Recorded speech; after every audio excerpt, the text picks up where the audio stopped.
Bismillahirrahmanirrahim. Bismillahirrahmanirrahim. Myself Ilan Ali and I'm your biology teacher. Last time बच्चे हमने first year के chapter number 1 से start किया था, जिसके अंदर हमने सेल के बारे में पढ़ा था। अब इस लेक्चर के अंदर हम किसके बारे में पढ़ रहे हैं? माइक्रोस्कोप के बारे में। अब माइक्रोस्कोप क्या है, इसकी हम थोड़ा सा कुछ पैरामीटर्स की बात करेंगे, फिर इसकी टाइप्स की बात करेंगे और इसके यूजिंग की बात करेंगे। तो आज हम इसका इंट्रोडक्शन स्टार्ट करते हैं। तो सबसे पहले हम बात करते हैं कि ये जो वर्ड माइक्रोस्कोप है ये 2 वर्ड से मिलकर बना है। नंबर 1 आप कहते हैं माइक्रो एंड नंबर 2 आप कहते हैं स्कोप। माइक्रो का मतलब होता है small, micro mean small and scope mean to see. Scope mean to see, मतलब ये जो वर्ड माइक्रोस्कोप है इसका मतलब क्या है? स्मॉल ऑब्जेक्ट को देखना। तो अगर हम इसकी डेफिनेशन करें तो हम कहते हैं इट इज अ इंस्ट्रूमेंट। ये क्या है? एक इंस्ट्रूमेंट है which are use for seeing small objects which cannot seen by naked eye। हमने कहा कि ये माइक्रोस्कोप एक ऐसा इंस्ट्रूमेंट है जिसको हम उन चीजों को देखने के लिए यूज करते हैं जो हमें आम आंख से नजर नहीं आते। फॉर एग्जांपल हम कहते हैं माइक्रो ऑर्गेनिज्म, जिस तरह आप कह सकते हैं। ठीक हो गया। अब बच्चे ये जो माइक्रोस्कोप थी ना, ये फर्स्ट टाइम डिस्कवर की थी 1590 के अंदर टू डच साइंटिस्ट ज़ेकरिया जेनसन एंड हेंसन जेनसन। ये आप खैर जस्ट याद रखें, कोई मसला नहीं है। अब इसके बाद बच्चे नेक्स्ट हम बात करते हैं वर्ड माइक्रोस्कोपी। अब ये माइक्रोस्कोपी का मतलब क्या होता है? तो हम कहते हैं the process of using microscope इसका माइक्रोस्कोपी। आसान सी बात है, माइक्रोस्कोप को जब इस्तेमाल किया जाता है या माइक्रोस्कोप को इस्तेमाल करने के लिए जो प्रोसेस होता है, या उसको जब आप किसी ऑब्जेक्ट को माइक्रोस्कोप के नीचे ऑब्जर्व कर रहे हैं तो इस किस्म के प्रोसेस को आप क्या कहते हैं? माइक्रोस्कोपी। देखें आप, दूसरा हमने क्या कहा? Observing an object under microscope, मतलब जब किसी भी ऑब्जेक्ट को माइक्रोस्कोप के नीचे ऑब्जर्व किया जाए तो इस किस्म के प्रोसेस को आप क्या कहते हैं? माइक्रोस्कोपी कहते हैं। अब इसके बाद हम बात करते हैं पैरामीटर्स। अब माइक्रोस्कोप जो है इसके 3 पैरामीटर्स है। कितने पैरामीटर्स है? 3 है। इसकी आप पावर भी कह सकते हैं, जिसमें सबसे पहले आपके पास आ जाती है मैग्निफिकेशन, नंबर 2 आपके पास आ जाती है रेजोल्यूशन, एंड नंबर 3 बच्चे आपके पास आ जाती है कंट्रास्ट। सबसे पहले हम मैग्निफिकेशन को एक्सप्लेन करेंगे, फिर रेजोल्यूशन, एंड फिर लास्ट में हम बात करेंगे कंट्रास्ट की। तो सबसे पहले हम बात करते हैं मैग्निफिकेशन। अब मैग्निफिकेशन क्या है? हम कहते हैं पावर और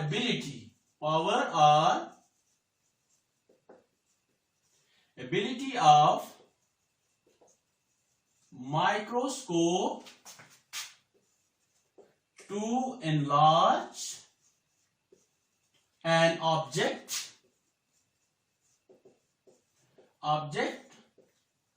from its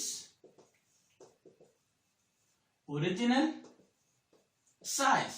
जब किसी भी चीज को उसके अपैरेंट साइज से इनलार्ज किया जाता है तो इस किस्म की जो माइक्रोस्कोप की पावर है उसको आप क्या कहते हैं? मैग्निफिकेशन। या आप ये भी कह सकते हैं जब किसी भी चीज को उसके एक्चुअल साइज से जूम किया जाता है, बड़ा करके देखा जाता है, तो इस किस्म की पावर को आप क्या कहते हैं? मैग्निफिकेशन। अब अच्छा हम कहते हैं कि हर माइक्रोस्कोप की अपनी मैग्निफिकेशन पावर होगी।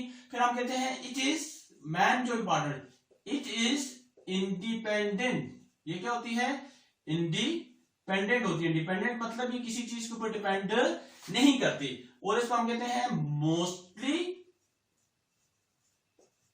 Express bye x. इसको हम किससे एक्सप्रेस करते हैं? एक्स से एक्सप्रेस करते हैं। फॉर एग्जाम्पल आपने सुना होगा ना जी, किसी भी माइक्रोस्कोप के 10x है, 20x है, 2050x है, 2,50,000x है, तो ये जो x होता है ये बेसिकली किसको रिप्रेजेंट कर रहा होता है? मैग्निफिकेशन को। फिर इसके बाद सेकंड जो पैरामीटर है उसकी अगर हम बात करें तो वो आपके पास क्या आ जाता है? रेजोल्यूशन। अब रेजोल्यूशन क्या है? अब ये भी हम कहते हैं कि ये भी क्या है? पावर और एबिलिटी ऑफ माइक्रोस्कोप। ये भी क्या है? पावर और एबिलिटी ऑफ माइक्रोस्कोप which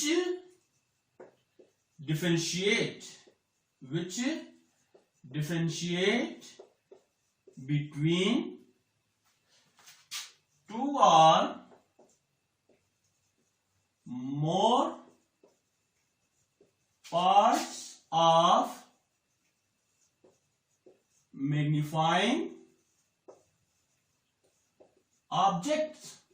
हमने कहा कि जब आप किसी चीज को जूम करें और उसके बाद उसके जो पॉइंट को जो आपने जूम किया उसके पार्ट्स के दरमियान अगर आपको डिफरेंस सही नजर आ रहा है या उसके दरमियान आप डिफरेंशिएट कर सकते हैं, तो इसका मतलब है उसकी रेजोल्यूशन क्या है? स्ट्रांग है। अगर फॉर एग्जांपल जस्ट हम बात करते हैं ना एक पिक्चर की, आप मोबाइल में पिक्चर लें, उसको आप जूम कर रहे हैं, जो आप जूम कर रहे हैं अगर उसके पिक्सल फट नहीं रहे, मतलब वो पिक्चर अगर ब्लर नहीं हो रही, इट्स मीन उसकी रेजोल्यूशन पावर क्या है? स्ट्रांग है। अगर वो जो पिक्चर है वो ब्लर हो रही है, इसका मतलब ये है कि उसकी रेजोल्यूशन पावर क्या है?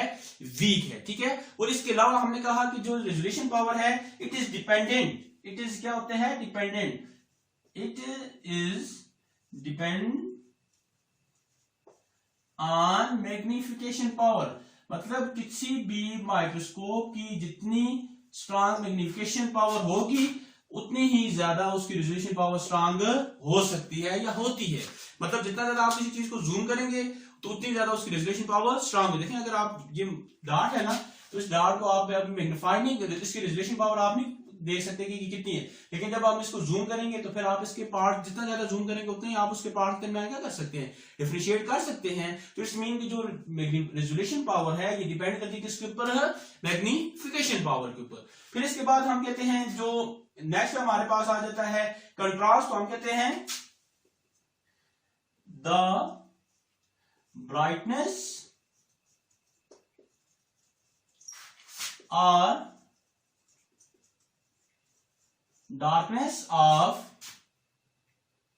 image of microscope। मतलब ये हो गया जब किसी भी माइक्रोस्कोप की इमेज को डार्क, मतलब या तो उसको थोड़ा मध्यम किया जाए या उसको ब्राइट किया, मतलब किसी भी चीज को ब्राइट या जो डार्क करने की एबिलिटी होती है ना उसको आप क्या कहते हैं? कंट्रास्ट। आप कहते हैं कि वो ब्लैक और व्हाइट का कंट्रास्ट कितना है? कंट्रास्ट कहते हैं कंपैरिजन को, मतलब उनका जो कलर का आप जो कहते हैं कलर कंपैरिजन कह सकते हैं या जो कलर का कॉम्बिनेशन है उसको आप क्या कहते हैं? कंट्रास्ट कहते हैं। तो हम कहते हैं कि जो माइक्रोस्कोप की ऐसी पावर जो क्या करती है? कलरिंग का कंट्रास्ट करती है, कलरिंग का कंपेयरिंग करती है या कलरिंग का एनालिसिस करती है, इसको आप क्या कहते हैं? कंट्रास्ट। तो अब बेसिकली आपकी माइक्रोस्कोप अगर वो उसका कंट्रास्ट अच्छा है तो वो लाइट और डार्क में क्या कर सकती है? काफी अच्छे तरीके से डिफरेंशिएट। मतलब अगर आप नेचुरल लाइट की बात करें एक आर्टिफिशियल लाइट की बात करें तो इन दोनों में क्या होता है? डिफरेंस होता है। तो इस डिफरेंस की वजह से आप उस ऑब्जेक्ट के अंदर क्या कर सकते हैं? डिफरेंशिएट कर सकते हैं। ठीक है। तो ये जो ब्राइटनेस और डार्कनेस में जो रिलेशन होता है या जो एबिलिटी होती है लाइट या डार्क करने की, इसको आप क्या कहते हैं? कंट्रास्ट कहते हैं। फिर इसके बाद बच्चे हम नेक्स्ट बात करते हैं टाइप्स की। टाइप्स क्या है? हम कहते हैं there are two main types, there are two main types. Two main types हैं किसकी? माइक्रोस्कोप की। नंबर 1 हम कहते हैं सिंपल माइक्रोस्कोप और नंबर 2 हम कहते हैं कंपाउंड माइक्रोस्कोप। अब अगर हम सिंपल माइक्रोस्कोप की बात करें तो हम कहते हैं type of microscope composed of या consist of only single lens. मतलब ऐसी माइक्रोस्कोप जो किससे मिलकर बनती है? सिर्फ एक लेंस से मिलकर बनती है, ऐसी माइक्रोस्कोप को आप क्या कहते हैं? सिंपल माइक्रोस्कोप कहते हैं। फिर इसके अलावा हम कहते हैं दे हैव 10x मैग्निफिकेशन, इनकी मैग्निफिकेशन पावर बहुत ज्यादा कम होती है। फॉर एग्जांपल इसको हमने कितना कह दिया? 10x। और अगर आपसे कोई पूछे कि आपके पास कोई मैग्निफिकेशन सिंपल माइक्रोस्कोप की एग्जांपल है तो आप इसकी एग्जांपल क्या देते हैं? Magnifying glass. अब मैग्नीफाइंग ग्लास आपने देखा होगा मोस्टली लेबोरेटरी के अंदर भी होता है, या इसको आप थोड़ा सा अगर हम इसकी इमेज बना लें तो इस तरह का एक होता है ना आपके पास, आपने देखा होगा लेंस टाइप, इस तरह जब आप इसको यूज करते हैं तो इस तरह आप किसी भी चीज के ऊपर आकर आप देखेंगे तो वो आपको क्या नजर आती है, जूम। तो ये मैग्नीफाइंग ग्लास और ये किसकी एग्जांपल होती है, सिंपल माइक्रोस्कोप की। अब कंपाउंड माइक्रोस्कोप की अगर हम बात करें तो हम कहते हैं type of microscope consist or composed of more than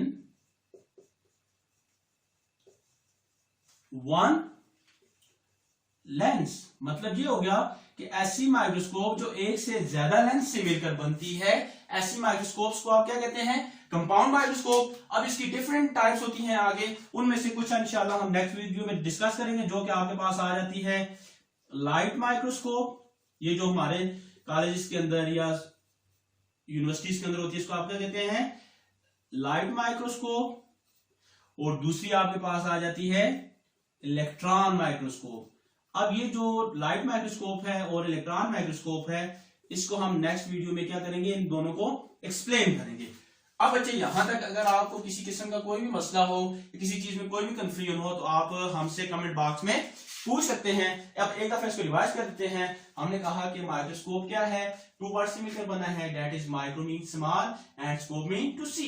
तो हमने कहा it is a instrument which is used for seeing small object which can not be seen naked eye. एक ये ऐसा ऑब्जेक्ट इंस्ट्रूमेंट है जो कि हम उन चीजों को देखने के लिए यूज करते हैं जो किससे मिलकर बनता है, जो कि हमें आम आंख से नजर नहीं आता। सेकंड हमने बात की माइक्रोस्कोपी की, तो हमने कहा कि माइक्रोस्कोप को यूज करने का प्रोसेस या माइक्रोस्कोप के नीचे किसी भी चीज को ऑब्जर्व करने का या किसी भी ऑब्जेक्ट को ऑब्जर्व करने का जो प्रोसेस है, इसको आप क्या कहते हैं, माइक्रोस्कोपी कहते हैं। फिर नेक्स्ट हमने बात की पैरामीटर। पैरामीटर मतलब उसकी जो है पावर्स क्या है, तो हमने कहा किसी माइक्रोस्कोप के अंदर 3 पावर्स होती हैं। कौन कौन सी, मैग्निफिकेशन, रेजोल्यूशन एंड कंट्रास्ट। सबसे पहले हमने बात की मैग्निफिकेशन की, तो हमने कहा मैग्निफिकेशन जो है ये किसी भी माइक्रोस्कोप की वो पावर है जो किसी चीज को क्या करती है, उसके एक्चुअल साइज से जूम करके दिखाती है। फिर इसके अलावा हमने कहा कि ये इंडिपेंडेंट है, किसी चीज पे डिपेंड नहीं करती। इसके अलावा हमने कहा कि इसको मोस्टली किससे रिप्रेजेंट किया जाता है, लेटर एक्स से। फिर इसके बाद हमने सेकंड बात की रेजोल्यूशन की, तो हमने कहा माइक्रोस्कोप की वो एबिलिटी जिसमें वो क्या करती है, 2 या 2 से ज्यादा पार्ट्स के दरमियान डिफरेंशिएट करती है, हमें उनके दरमियान डिफरेंस बताती है।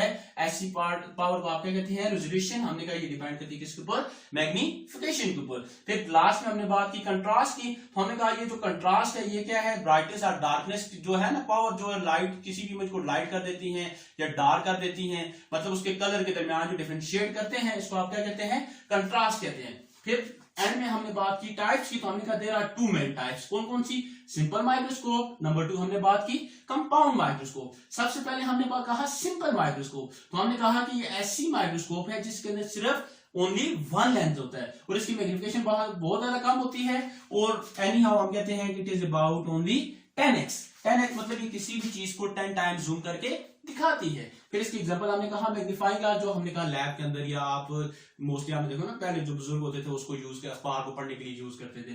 दूसरा हमने कहा कंपाउंड माइक्रोस्कोप, तो हमने कहा मोर देन 1 लेंस। ऐसी माइक्रोस्कोप्स जो एक से ज्यादा लेंस से मिलकर बनती है उनको आप क्या कहते हैं, कंपाउंड माइक्रोस्कोप। इसकी एग्जांपल हमने कहा लाइट माइक्रोस्कोप, इलेक्ट्रॉन माइक्रोस्कोप, जो कि मैंने आपको कहा था कि हम इंशाल्लाह आगे जो नेक्स्ट लेक्चर नंबर हमारा 3 है उसके अंदर हम एक्सप्लेन करेंगे। अब यहां तक बच्चे अगर आपको किसी चीज में कोई भी कंफ्यूजन हो तो आप कमेंट्स बॉक्स में हमसे पूछ सकते हैं। इसके अलावा जो हमारा चैनल है सक्सेस कोचिंग एकेडमी, इसको आप सब्सक्राइब भी करें, ज्यादा से ज्यादा शेयर भी करें ताकि और भी लोग इससे फायदा उठा सकें। ओके।